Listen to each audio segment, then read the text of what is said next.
Morning. नमस्कार दोस्तों, स्वागत है आप सभी का आज के मुख्य समाचार में। तो चलिए जानते हैं दिन भर की 25 बड़ी खबरों को फटाफट अंदाज में। पर आगे बढ़ने से पहले वीडियो को लाइक और चैनल को जरूर सब्सक्राइब करें, साथ में लगे नोटिफिकेशन को ऑन करें। चलिए वीडियो स्टार्ट करते हैं। दिल्ली विधानसभा चुनाव 2025 के लिए कल 5 फरवरी को वोटिंग हो चुकी है और 8 फरवरी को नतीजे घोषित किए जाएंगे। जी हां, इस बीच आज तक न्यूज चैनल का एक कथित ओपिनियन पोल का एक वीडियो तेजी से वायरल हो रहा है। वीडियो को शेयर कर दावा किया जा रहा है कि आज तक की ओपिनियन पोल के अनुसार दिल्ली में चौथी बार आम आदमी पार्टी की सरकार बनने जा रही। इस बार चुनाव में आप 56 से 58 सीटें और बीजेपी 12 से 14 सीटें जीत सकती है, जबकि कांग्रेस के हाथों में एक भी सीट नहीं लगेगी। बिहार में इसी साल विधानसभा चुनाव होने हैं। चुनाव को लेकर हर दल की तरफ से सरकार बनाने के दावे किए जा रहे हैं। जी हां, इस बीच मुख्यमंत्री नीतीश कुमार के गृह जिले नालंदा पहुंचे आरजेडी सुप्रीमो लालू प्रसाद यादव ने तेजस्वी यादव को लेकर बड़ा दावा किया है। जी हां, दरअसल लालू प्रसाद यादव पूर्व विधायक कृष्ण बल्लभ प्रसाद की पुण्यतिथि पर आयोजित कार्यक्रम में हिस्सा लेने पहुंचे थे। इस दौरान लालू यादव ने बड़ा बयान दिया है। जी हां, लालू यादव ने कहा कि हम सबको एकजुट होकर बिहार में अपनी सरकार बनानी है। तेजस्वी यादव को मुख्यमंत्री बनाना है और कहीं किसी के आगे सिर नहीं झुकाना है। जिस मुद्दे पर सरकार सड़क से लेकर विधानसभा तक में चर्चा करके जवाब देने से बचने की कोशिश कर रही थी, अब उसी मुद्दे पर कल 7 फरवरी को विधानसभा में चर्चा होगी।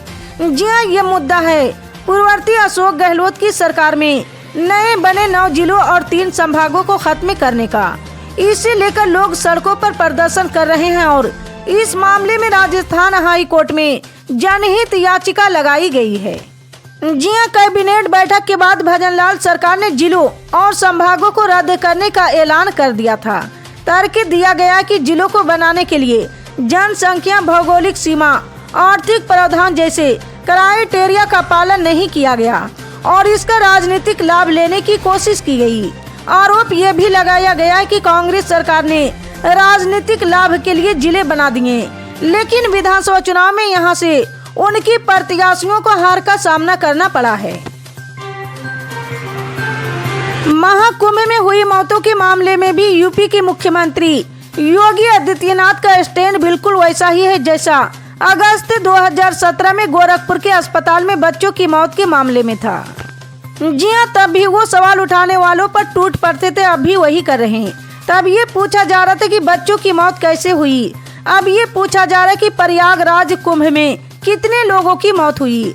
अस्पताल में बच्चों की मौत की वजह ऑक्सीजन की कमी बताई गई थी, लेकिन योगी आदित्यनाथ और उनके कैबिनेट साथी ऐसे सारे आरोपों को झुठलाते रहे। बच्चों की मौत की घटना योगी आदित्यनाथ की यूपी की मुख्यमंत्री की कुर्सी पर बैठने के 6 महीने के भीतर हुई थी और वो भी उनके ही इलाके के अस्पताल में। दिल्ली की 70 विधानसभा सीटों के लिए मतदान हो चुका है। इसी बीच आम आदमी पार्टी के नेता सौरभ भारद्वाज ने दिल्ली पुलिस पर मतदाताओं को परेशान करने का आरोप लगाया है। उन्होंने दिल्ली पुलिस पर मतदान केंद्रों पर लोगों को वोट डालने से रोकने का आरोप लगाया है। आप नेता ने कहा कि पुलिस ने वहां बैरिकेडिंग कर दी, जिससे गरीब और सामान्य मतदाताओं को परेशानी हुई है। जी हां, सौरभ भारद्वाज ने आरोप लगाया कि उन स्थानों पर बैरिकेडिंग की गई जो आम आदमी पार्टी के गढ़ माने जाते हैं। आप नेता ने बताया कि बाइक, स्कूटर और कार की अनुमति नहीं दी गई। लोग वोट कैसे डालेंगे? क्या दिव्यांग और बुजुर्ग 200 मीटर चलकर वोट देने जाएंगे? चुनाव आयोग और दिल्ली पुलिस से सौरभ भारद्वाज ने सवाल करते हुए पूछा कि ये किस कानून या नियम के तहत हो रहा है। उत्तर प्रदेश स्थित अयोध्या में मिल्कीपुर विधानसभा सीट पर मतदान हो चुका है। इस बीच समाजवादी पार्टी के राष्ट्रीय अध्यक्ष अखिलेश यादव ने एक वीडियो शेयर किया। इस वीडियो में बीजेपी समर्थक का दावा है कि उसने अकेले 6 वोट डाला है। जी हां, सपा चीफ ने 3 वीडियो शेयर करते हुए लिखा, मिल्कीपुर उपचुनाव में रायपट्टी अमीनगंज में फर्जी वोट डालने की बात अपने मुंह से कहने वाले ने साफ कर दिया कि भाजपा सरकार में अधिकारी किस तरह से धांधली में लिखते हैं। निर्वाचन आयोग को और कोई सबूत चाहिए क्या?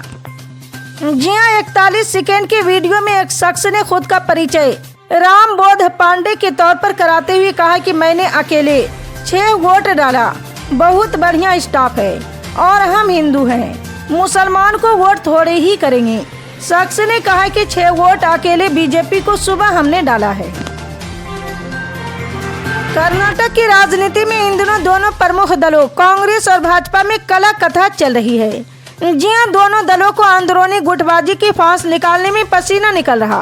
कांग्रेस में जहां मुख्यमंत्री सिद्धारमैया और प्रदेश अध्यक्ष DK शिवकुमार को बदलने को लेकर बैठकें हो रही, तो वहीं भाजपा में प्रदेश अध्यक्ष BY विजेंद्र को हटाकर उनके पिता और दिग्गज नेता BS येदियुरप्पा का दबदबा खत्म करने के लिए पार्टी के ही नेताओं में परस्पर जंग छिड़ी है।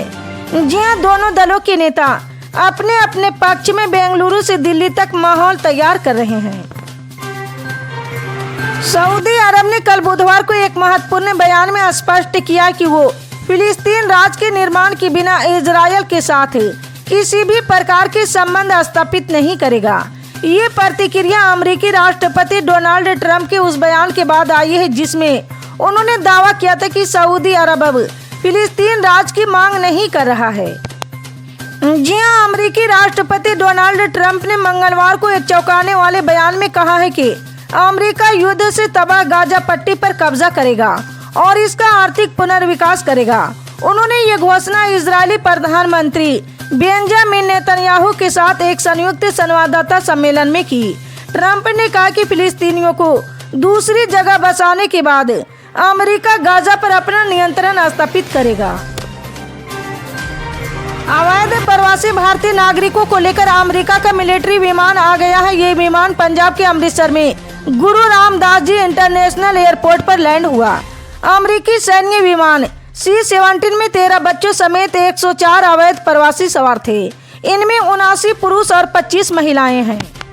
जी हां, जानकारी के मुताबिक विमान में पंजाब से 30, हरियाणा से 33, गुजरात से 33 और महाराष्ट्र से 3, यूपी से 3 और चंडीगढ़ से 2 नागरिक हैं। जी हां, अमेरिका में डोनाल्ड ट्रंप की दूसरी बार सत्ता संभालने के बाद अवैध प्रवासियों के खिलाफ अभियान चलाया जा रहा है और उन्हें वापस भेजा जा रहा।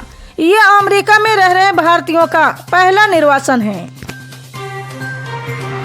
लोकसभा में नेता प्रतिपक्ष राहुल गांधी ने बुधवार को बिहार की राजधानी पटना में कहा कि आज देश में सत्ता संरचना में दलितों और पिछड़ों की भागीदारी नहीं है।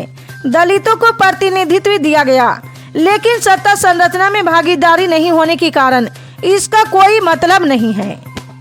जी हां, स्वतंत्र सेनानी स्वर्गीय जगलाल चौधरी की जयंती को लेकर आयोजित एक कार्यक्रम को संबोधित करते हुए उन्होंने कहा है कि आज देश की सत्ता संरचना में चाहे वो शिक्षा हो, स्वास्थ्य हो, कॉरपोरेट हो, व्यापार हो, न्यायपालिका हो, आपकी भागीदारी कितनी है। जी हां, उन्होंने सत्ता पक्ष पर तंज कसते हुए कहा कि टिकट दे देते हैं लेकिन अधिकार नहीं देते। उन्होंने देश में जाति जनगणना कराने की मांग करते हुए बिहार की जाति जनगणना पर सवाल भी उठाए। उन्होंने कहा कि बिहार की तरह नहीं, तेलंगाना की तरह जाति जनगणना जरूरी है। जाति जनगणना हमें बता देगी कि दलित, पिछड़े, अल्पसंख्यक, गरीब, समान वर्ग कौन और कितने हैं। इसके बाद हम न्यायपालिका, मीडिया संस्थानों और ब्यूरोक्रेसी में इनकी कितनी भागीदारी है, इसकी सूची निकालेंगे और असलियत पता करेंगे। महाराष्ट्र के जिन परिवारों की सालाना आय 2.5 लाख रुपए से कम है, उन परिवारों की महिलाओं को वित्तीय सहायता प्रदान करने के लिए पिछले साल मुख्यमंत्री माझी लाडली बहन योजना की शुरुआत की थी। जी हां, इस योजना के तहत पात्र महिलाओं के बैंक खाते में हर महीने 1,500 रुपये जमा किए जा रहे हैं। मुख्यमंत्री लाडली बहन योजना की 7वीं किस्त 2.41 करोड़ से ज्यादा लाभार्थी महिलाओं के खाते में जनवरी में जमा की गई थी। जी हां, फरवरी की किस्त भी चंद हफ्तों में जारी होने की संभावना है। जी हां, दरअसल विधानसभा चुनाव प्रचार के दौरान महायुति की ओर से घोषणा की गई थी कि अगर फिर से उनकी सरकार बनती तो हर लाभार्थी महिलाओं को हर महीने 2,100 रुपये दिए जाएंगे। हालांकि महायुति सरकार के गठन के 2 महीने बाद भी इसको लेकर सरकार ने कोई घोषणा नहीं की है। इसलिए लाडली बहनों की बैंक खाते में 2,100 रुपये कब जमा किए जाएंगे, इस पर पूरे राज्य का ध्यान है। महाराष्ट्र में मराठा आरक्षण की मांग कर रहे सामाजिक कार्यकर्ता मनोज जरांगी ने बुधवार को मुख्यमंत्री देवेंद्र फडणवीस पर निशाना साधते हुए कहा है कि मुख्यमंत्री को अपनी बेटी की इतनी चिंता है, लेकिन वे मराठा बच्चों के लिए ऐसी चिंता क्यों नहीं दिखाते और उन्हें आरक्षण क्यों नहीं दे देते। मनोज जरांगे ने हाल ही में मराठा आरक्षण की मांग को लेकर अपनी अनिश्चितकालीन हड़ताल खत्म की है। जी हां, गौरतलब है कि सीएम पद की शपथ लेने के कई दिनों बाद भी देवेंद्र फडणवीस अभी तक मुख्यमंत्री के आधिकारिक निवास में शिफ्ट नहीं हुए।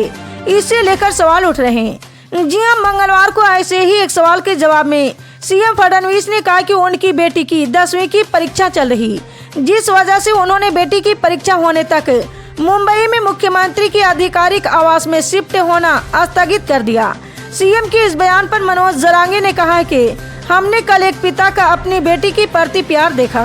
अगर उन्हें अपनी बेटी की इतनी चिंता है तो वो मराठा समुदाय के बच्चों की चिंता क्यों नहीं करते। इसी तरह के पल पल के अपडेट जानने के लिए जुड़े रहे हमारे MSP न्यूज के साथ। मिलते हैं अगली बड़ी खबर में, तब तक के लिए जय हिंद।